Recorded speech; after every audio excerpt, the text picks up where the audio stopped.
Hello friends, આજે તો નવી જેવી રેસીપી એટલે કે કેરીને કારેલાનું શાક લાવી રહી છું. તો આપણે રાઈ અને વડિયાળીનો વઘાર કર્યો છે, લીમડાના પત્તા છે અને હિંગનો તડકો કર્યો છે અને સરસ એવું શાક બનાવવાનું છે અને ડુંગળીનો વઘાર પણ કર્યો છે. અને 1 મિનિટ જેટલી ડુંગળી સાંતળી જાય પછી જ આપણે એમાં હળદર અને મીઠું એડ કરવાના છે અને સરસ એવી ડુંગળી બ્રાઉન જેવી થવા આવે પછી જ આપણે એમાં કારેલા એડ કરવાના છે.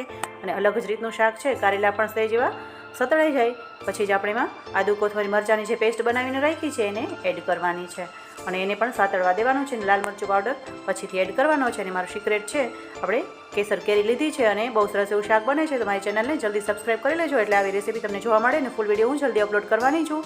તો સરસ એવું આપણે કેરી અને કારેલાનું શાક બનાવ્યું છે અને ધાણા જીરું અને ગરમ મસાલો પણ એડ કર્યો છે અને થોડું પાણી એડ કરીને રસાવાળું લચકટતું મસ્ત એવું શાક બનાવ્યું છે. તો તમે જોઈ શકો છો એકદમ સરસ એવું કેરી અને કારેલાનું અલગ ટેસ્ટવાળું શાક બની રેડી થઈ ગયું છે અને આપણે સર્વ કર્યું છે. રેસીપી સારી લાગે તો મને કમેન્ટ કરીને કહેજો કે કેવું બન્યું છે કેરી કારેલાનું શાક. Thank you for watching.